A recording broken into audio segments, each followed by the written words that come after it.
I still remember the weight of that day, heavier than the black veil I wore. My husband had just been lowered into the ground, and the world felt hollow. He was my partner of 32 years, the one who had seen me through the worst storms of my life, the one who held my hand when I was too weak to stand on my own. And now he was gone, leaving me in a house that suddenly felt too big.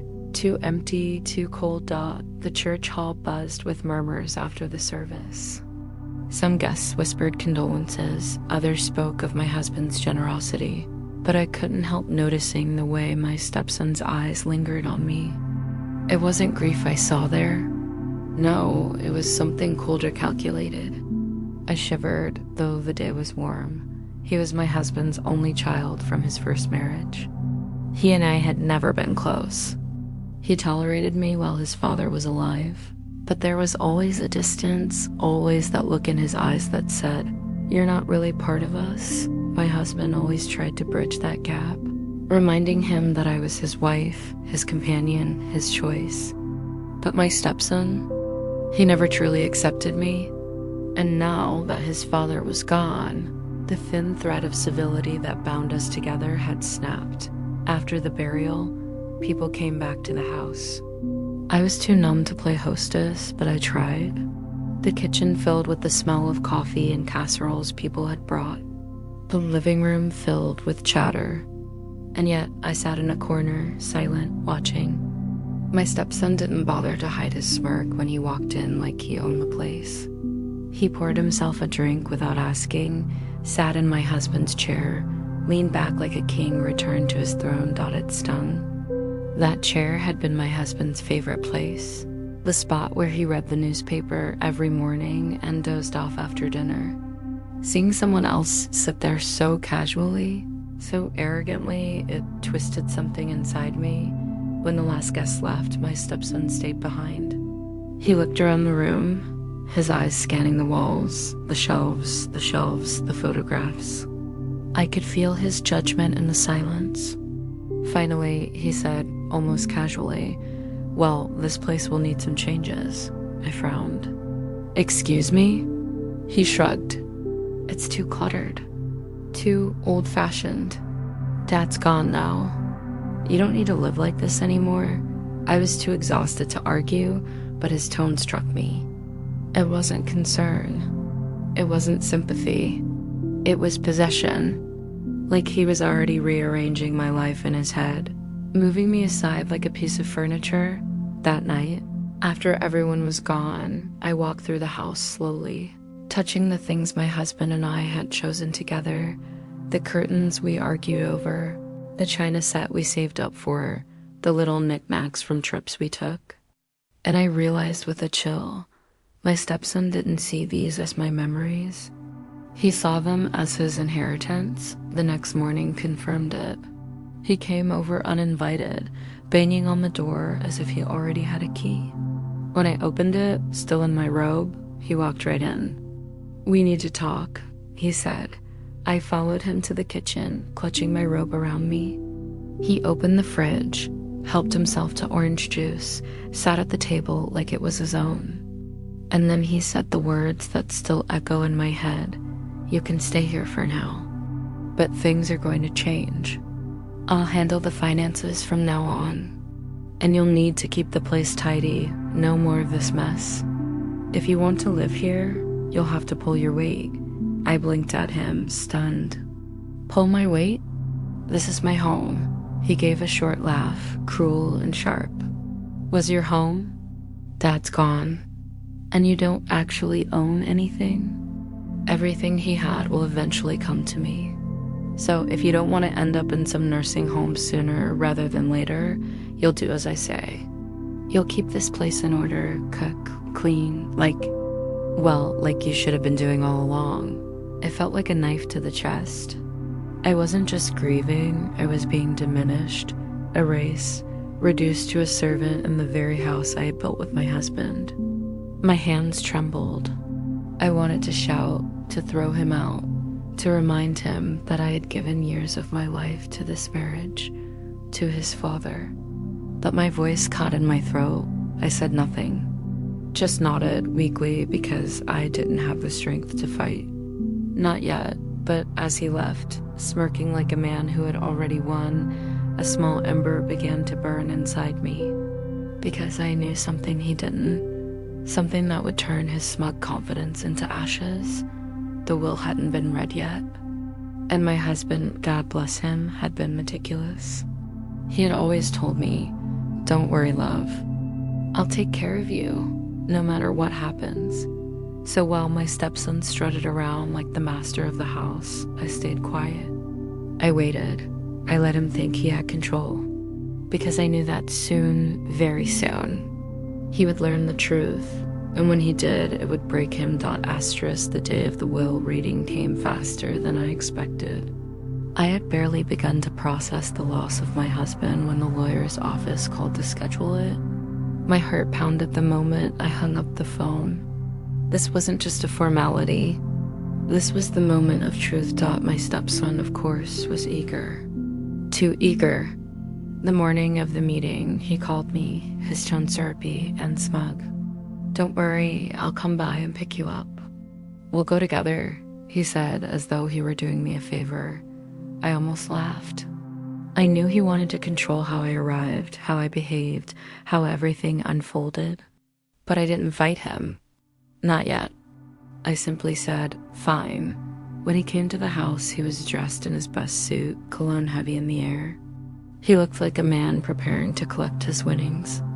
I sat quietly in the car as he talked about how he planned to renovate the house once everything was settled.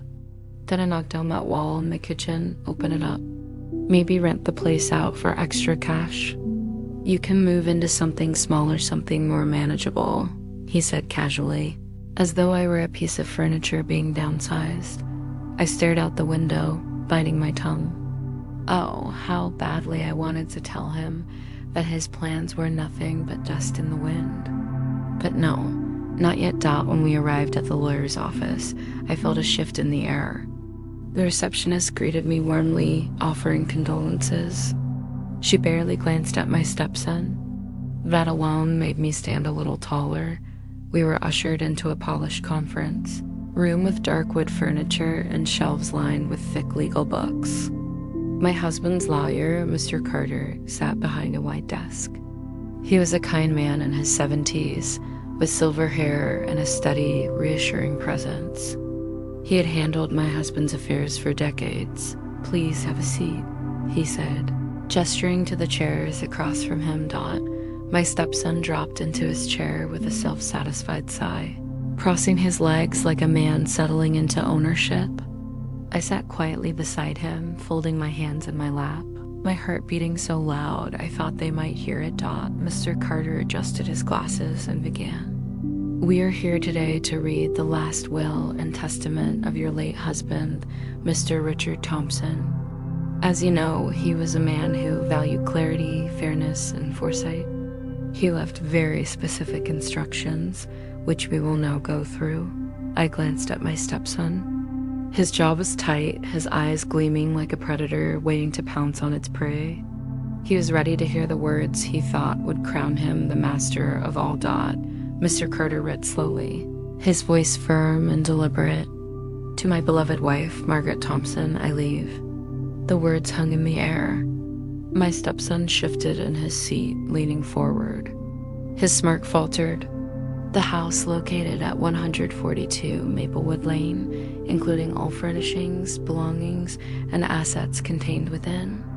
It was our home, our sanctuary, and I want her to have it without question." I almost gasped. Relief, gratitude, and love washed over me like a tidal wave. My husband had done exactly what he promised. He had taken care of me. But my stepson? His face darkened instantly. "What?" he blurted, unable to contain himself. Mr. Carter continued, unfazed. "To my wife, I also leave all financial accounts held jointly or in my name to be transferred solely into her ownership." The words were like music. My stepson, however, began to fidget, his knuckles white against the arm of his chair. "And finally," Mr. Carter said, pausing just long enough for the tension to build, To my son, David Thompson, I leave. My stepson's eyes lit up again. He leaned forward, waiting for the avalanche of wealth he thought was coming. My fishing gear, my collection of baseball cards, and the old Chevy truck we restored together. The silence that followed was deafening. I turned my head slowly, watching as the realization sank into my stepson's face. The smirk evaporated. His lips parted, but no words came. His eyes bulged, searching, desperate. Mr. Carter folded the papers neatly and looked at him with calm finality. That concludes the will. My stepson shot to his feet. This is a joke, right? There must be a mistake. He couldn't leave everything to her. He jabbed a finger toward me, his face red with fury. Mr. Carter remained calm. There is no mistake. Your father's wishes were clear, documented, and legally binding. Everything he left was for his wife, Margaret. My stepson turned to me then, his eyes burning with rage. You tricked him. You manipulated him into this. For the first time in days, I found my voice. I sat up straighter, my tone calm but firm. No, he did this because he loved me, because he trusted me, and because he knew exactly what kind of man you are. His mouth opened and closed like a fish gasping for air. He looked ready to explode, but Mr. Carter interjected before he could. I must remind you, David, that this will is final. Any attempt to contest it will only waste time and resources you do not have. Your father was thorough. He even anticipated this reaction. My stepson's face twisted in frustration. He slammed his hand on the desk, then stormed toward the door. This isn't over, he spat. The door slammed behind him, leaving the room trembling with silence. I sat there, my heart still pounding, tears pricking at the corners of my eyes. Mr. Carter looked at me kindly. He won't be able to touch you, Margaret. Your husband made sure of it. I nodded, unable to speak for a moment. Relief flooded me, but beneath it was a simmering fire. My stepson had shown me his true colors, and though the law had shut him down, I knew this battle wasn't truly over, because a man like him, prideful, entitled, bitter, wouldn't let go so easily. He would come back. He would try again. And when he did, I would have to be ready that day. As I walked out of the lawyer's office into the bright afternoon sun, I felt something shift inside me. I was no longer just a grieving widow. I was a woman armed with the truth, with power, with the gift my husband had left me, and I vowed then and there that I would never let my stepson reduce me to a servant. Not in this life. Not ever. Asterisk, the days following the will reading were strangely quiet at first. For a brief moment, I thought maybe, just maybe, my stepson would accept the truth and move on with his life. But deep down, I knew better. A man who believed the world owed him everything doesn't surrender with dignity. He plots, he schemes. He waits for the next opportunity to strike. It started with phone calls. At first, just once a day, then several times, his number flashing across the screen. I didn't answer. His voicemails were bitter and sharp, filled with accusations. You stole what was mine, he spat into the receiver. Dad wanted me to have it all. You tricked him. You're nothing without me. Each message was like poison dripping into my ears. I wanted to erase them, but something inside told me to keep them. Evidence, perhaps, in case his bitterness turned into something uglier. And then one evening, the banging started. Loud, violent fists pounding against my front door. My heart leapt into my throat. I peeked through the curtain, and there he was, red-faced, swaying slightly as though he'd been drinking. Open the door. He shouted, "This is my house. You think you can lock me out of my own father's home?" I didn't move. Didn't answer. I pressed my back against the wall, praying he wouldn't try to break it down. He pounded for several more minutes, screaming obscenities, before finally storming off into the night. The next morning, I found cigarette butts scattered across the porch and deep scratches along the front door where he'd dragged his keys in anger. It made my stomach twist. This wasn't just grief, it was hatred, but instead of breaking me, something in me hardened. I called the locksmith, changed the locks, and installed new bolts. I even placed a small security camera by the door, a gift from my nephew who had insisted I needed protection. When my Stepson realized he couldn't bully his way in, he tried another tactic. He came during the day, knocking politely this time, pretending civility. I didn't fall for it. I opened the door only a crack, the chain still fastened. "Margaret," he said, his voice deceptively calm, "we don't have to fight. You and I can work this out. You can stay here, sure, but let me manage the finances. You're too old to handle all that paperwork. It's too complicated for you. I'll make sure you're comfortable, and in exchange, you let me take over the bigger responsibilities." I stared at him, the nerve of it making me want to laugh. "Your father trusted me to handle everything. He knew I was capable, and I don't need your help." His smile cracked for a second, and I saw the fury burning beneath. "You'll regret this," he hissed before turning on his heel and storming away. That night, I sat alone in the living room, staring at my husband's photograph on the mantel. "You were right," I whispered. "He would have destroyed me if you hadn't prepared. But I won't let him win." Still, the harassment continued. He left notes in the mailbox, crude messages telling me to leave. He called distant relatives, trying to smear my name, claiming I had manipulated his father in his final days. But those who knew me, they didn't believe his lies.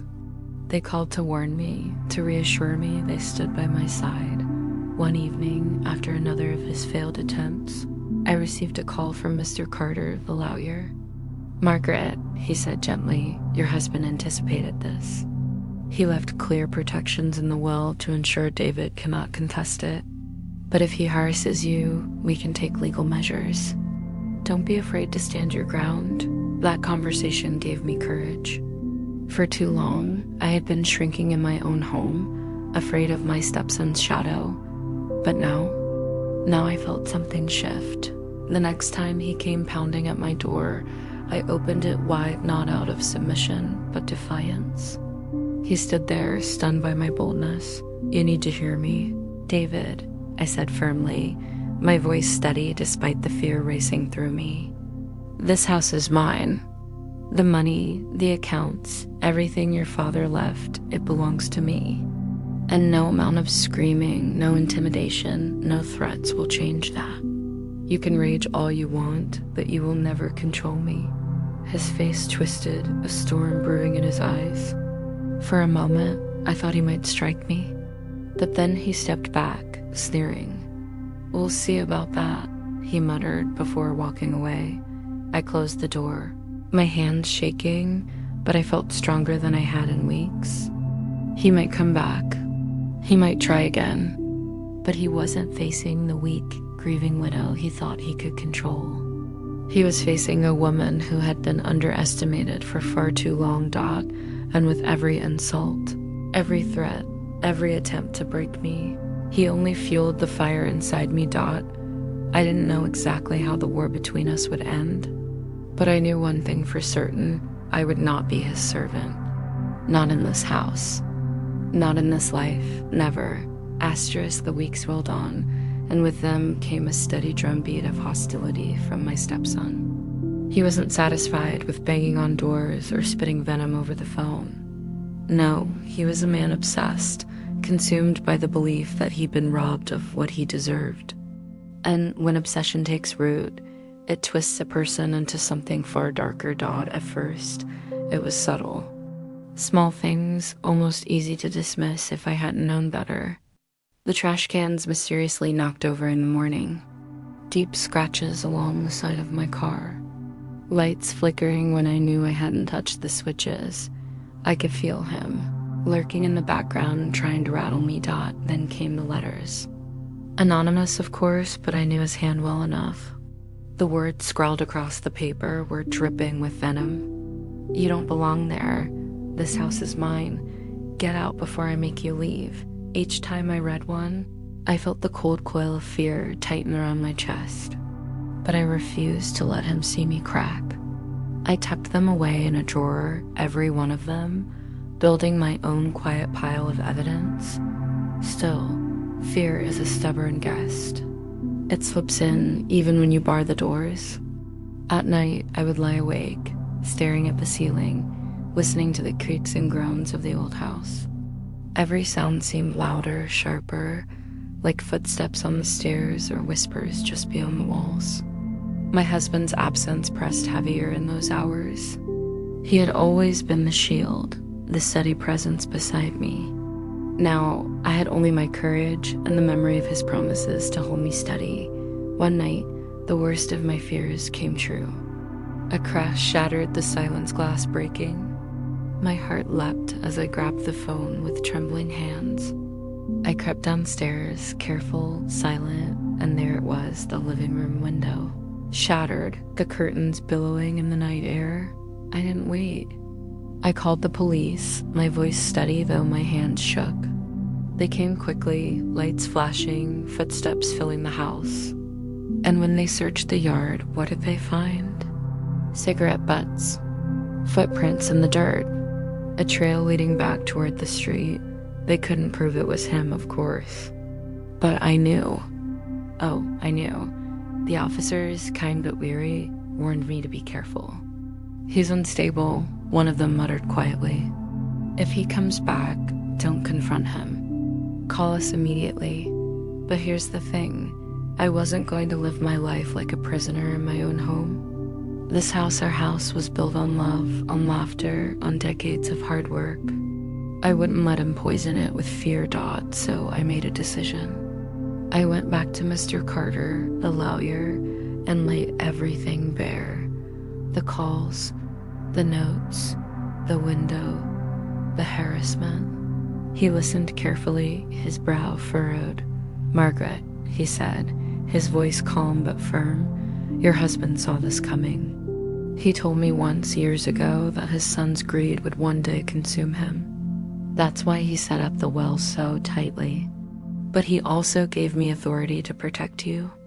We can file for a restraining order. We can bring this evidence forward." For the first time, I felt the heavy weight shift off my chest. I wasn't alone. My husband had thought ahead. Mr. Carter was ready, but my stepson wasn't done yet. Oh no, he still had tricks left. When the legal notices were served, he stormed to the house again, this time in broad daylight. He stood in the driveway, shouting for the neighbors to hear. "She stole everything from me." He bellowed, pointing a shaking finger at me as I stood at the window. "She brainwashed my father. She's a liar, a thief, a fraud." I saw curtains twitch across the street, neighbors watching, whispering. That was his plan to humiliate me, to turn the community against me. But what he didn't understand was that these people had known me for years. They'd seen me care for my husband through sickness and health, seen me plant flowers in the garden, seen me smile through hardships. His words, loud and angry, only made him look small, desperate, pathetic. Later that night, my phone buzzed again. Another voicemail. His voice was hoarse with rage. "This isn't over. I'll never stop. That house, that money, it's mine. You'll see." I listened, then deleted it.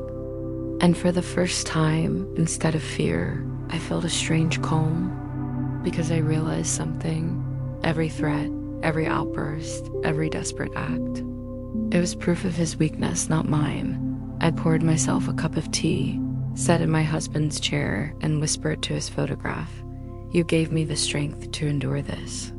You knew he would try to break me, but he doesn't realize I'm stronger than he'll ever be. The war wasn't finished.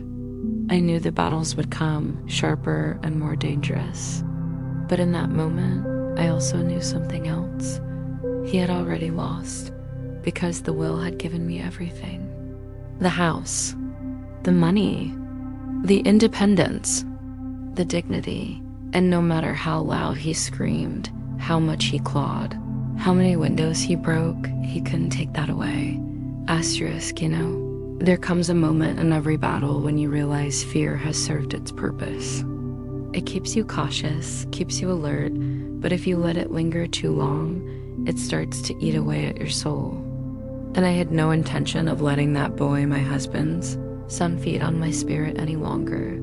The day after his public tantrum in the driveway, I sat down with Mr. Carter in his office. His desk was lined with papers, every one of them connected to my husband's will. Every one of them a shield he had prepared for me long before he left this world. Mr. Carter leaned forward, his fingers laced. "Margaret," he said, his eyes steady, "it's time we stop letting him play offense. You've endured enough. We're going to build the wall higher, brick by brick, until he can't touch you." So we filed for a restraining order. We documented every voicemail, every letter, every broken window, every insult hurled across the street. Piece by piece, we built a fortress of evidence, not of stone, but of truth. The day came when we had to face him in court. I'll never forget it. He walked in with that same swagger he wore at the funeral, chin high, eyes flashing with arrogance. He thought he owned the room. He always did. But when he caught sight of me sitting there, calm, composed, dressed in my best Sunday suit, something in his expression faltered. The judge read the case with cold efficiency. Each voicemail played aloud, his words echoing across the chamber. "This isn't over. I'll never stop." His handwriting on those notes. The police reports from the night of the broken window. The testimony of neighbors who had seen him screaming in my driveway. Piece by piece, his facade crumbled dot when the judge spoke. Her voice rang clear.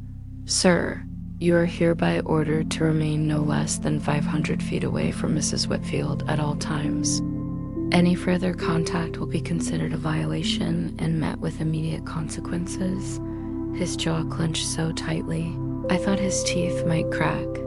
He stormed out of the courtroom, muttering curses under his breath. But I didn't move. I sat there, still as stone, my hands folded neatly in my lap. Because for the first time since the funeral, I felt it. The tide had turned, and yet I knew him. A restraining order wasn't going to stop his obsession. People like him, people who've never worked for anything, who've grown fat on entitlement and greed, they don't stop because a judge tells them to. They find other ways. Sure enough, within weeks, the whispers began. I'd walk to the market, and someone would glance my way, hesitant, almost pitying. A neighbor at church asked gently, "Margaret, are you all right?" We heard some things. Turns out my stepson had started spinning stories. He claimed I had manipulated my husband, poisoned his mind, isolated him from his own flesh and blood. He painted himself as the victim, poor abandoned son, cheated by the wicked stepmother. It stung. Oh, how it stung. Reputation is fragile, and I'd worked my whole life to be a woman of good standing. But here's the thing. Truth is heavier than lies. Lies are feathers easily scattered by the wind. Truth is stone, it sinks deep, immovable. So instead of hiding, I began to speak. I told my story to the neighbors who asked. Calmly, honestly, without venom. I showed them the letters, let them hear the voicemails for themselves. And slowly, the feathers blew away. People saw him for what he was, a bitter man, gnawed at by his own greed. And I discovered something I hadn't expected. Strength doesn't always roar. Sometimes it whispers. Sometimes it's just the act of standing tall when someone tries to shove you down. One evening, I sat by the fire, tea in hand, looking at my husband's photograph. I whispered, "You prepared me for this, didn't you? You knew he would try to take it all. But what he doesn't realize is that he already lost the most valuable thing of all, you and me. I've still got you here in my heart." The house felt warmer that night, as if the walls themselves breathed easier. It wasn't over, not yet. I could feel the storm still brewing on the horizon. My stepson wasn't a man to walk away quietly, but now I wasn't waiting for him to strike. I was ready, rooted, unshaken, because I had something he'd never understand: the quiet, unyielding strength of a woman underestimated for too long. And when the storm came, I would not be swept away. Asterisk, I should have known he wouldn't stop. Men like him don't understand lines.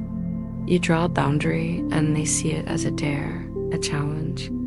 And my stepson, he was a man raised on entitlement, not discipline. So the restraining order only made him angrier.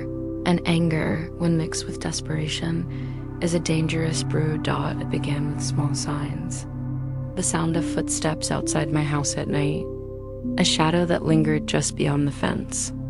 The faint smell of cigarettes near the porch, swaying he smoked that cheap brand one, could recognize anywhere. I would sit by the window with a lamp on, my knitting in hand, pretending to be calm. But inside, my heart pounded like a drum. I knew he was out there, watching, waiting. Then came the notes. Slipped under the door in the dead of night. You can't keep me out forever. That house should be mine. You're nothing without him. I burned them all, one by one, in the fireplace. Watched the flames consume the words he thought could frighten me. But still I trembled, because it wasn't just me anymore. It was the sanctity of my home, the safety of the memories within these walls. And then the night came when he went too far. It was just past midnight. The air outside was heavy with summer heat, the cicadas buzzing like a warning chorus. I was in bed when the crash came, the shattering of glass from the kitchen. I froze. My breath caught in my throat. For a moment, I thought I'd imagined it. But then I heard it: heavy footsteps, bold, careless. Inside my home, I reached for the phone on my nightstand, my hands shaking so badly I nearly dropped it. I dialed, whispered to the operator, "He's here. Please, hurry." The minutes stretched like hours. His footsteps grew louder, closer, until I could hear his breathing at the end of the hallway. "Margaret," he called, his voice low, almost taunting. "This house isn't yours. It never was. I'll take what's mine." I pressed my back against the headboard, clutching the phone, praying for the sound of sirens. And then blessedly they came. The flash of blue lights through the curtains, the pounding on the door, the shouts of officers calling his name. He tried to run, but they dragged him out, cursing and spitting like a cornered animal. I sat there, frozen, tears streaming down my cheeks. My sanctuary had been violated, my peace shattered. But in that moment, as they hauled him away, I felt something I hadn't in months: safety. Real safety. The officers assured me he would face charges: breaking and entering, violation of the restraining order, harassment. Mr. Carter later told me this time the law would not be so forgiving. This wasn't just family squabbling anymore. This was criminal. But even as I tried to rest that night, one thought gnawed at me. He had shown me the depth of his desperation. If he was willing to break into my home, to stand in the dark and call my name, what else was he capable of? I poured myself a cup of tea the next morning, hands still trembling, and I looked out the window at the garden my husband and I had planted together. The roses were in bloom, bright and defiant, their fragrance filling the air. I whispered, "He can try to take everything, but he'll never take this. He'll never take you from me." Still, I knew the final reckoning was coming. One last storm, one last fight for my dignity, my safety, my life. And I would face it head on, no longer as the woman who trembled in silence, but as the woman who had already endured the worst and was still standing, because sometimes survival isn't enough. Sometimes you must rise and reclaim the ground you stand on, and that's exactly what I intended to do. The courtroom was colder than I expected, not in temperature, but in spirit. The walls seemed to echo with centuries of judgments, victories, and defeats. I sat in the front row, my lawyer, Mr. Carter, beside me, while my stepson sat across the room in handcuffs, his eyes burning with resentment. For months, I had lived in the shadow of his rage, his attempts to strip me of dignity, of safety, of peace. But here, at last, the roles had shifted. He was no longer the aggressor, strutting through my halls and calling me weak. He was the defendant, his every move watched. His words weighed against the law. The judge, a stern woman with silver hair and sharp eyes, called the court to order. The prosecution laid out the charges one by one, breaking and entering. Harassment, violation of a restraining order, threats, property damage. Each word struck like a hammer. Each piece of evidence painted a picture of a man who had spiraled into obsession and cruelty. The defense tried to soften the edges. They called him a grieving son, a man acting out of confusion. They spoke of family tensions and misunderstandings, but I knew better. And so did the judge. When it was my turn to speak, I stood, my hands trembling only slightly as I took the oath. The courtroom fell silent as I began. I loved his father, I said, my voice steady. I gave my life to that man, cared for him until his very last breath.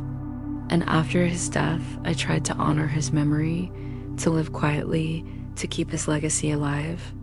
But instead of compassion, instead of respect, I was treated as an enemy in my own home. I paused, meeting my stepson's glare. He called me weak. He tried to make me a servant. He invaded my home, my peace, my safety. He wanted control, but what he never understood was that true strength does not come from threats or cruelty. It comes from endurance, from dignity, from surviving every storm. The judge listened intently, her expression unreadable, but I felt the weight of my words settle in the room. The final blow came when Mr. Carter produced the will, my late husband's words, written long before sickness took him. It left me everything. The house, the accounts, the land, everything. The judge read it aloud, her voice firm. This document is clear and binding. The widow is the sole beneficiary. My stepson's face turned pale, his arrogance crumbling into despair. He slammed his cuffed hands on the table, shouting, "It's mine." He promised it to me, but the judge silenced him with one sharp look. Promises not written are promises not kept. The law honors what is written, and the will is final. The gavel fell, guilty, sentenced to prison time followed by probation. Stripped not only of his imagined inheritance, but of the freedom he thought untouchable. As the officers led him away, his eyes met mine one last time. There was no triumph in me, no gloating, just a quiet, unshakable certainty. He had chosen this path. I had chosen survival. When I stepped out of that courtroom, the sun was shining. The air felt lighter, as if the world itself had been holding its breath with me and was now letting it out in relief. I returned home to the house my husband and I had built together, the roses blooming defiantly in the garden. I poured myself a cup of tea and sat by the window, the same spot where I had once trembled in fear, but now I felt something new. Not just safety, not just peace, power, a kind of power that comes not from control or cruelty, but from standing tall when others try to break you. I whispered to the empty room, to the spirit of my husband I still felt in the walls. We did it. I'm safe, and I will live the rest of my days with dignity. And as the sunlight streamed through the window, I smiled, because I knew the truth. They thought I was weak. They thought I was helpless. But in the end, I had everything.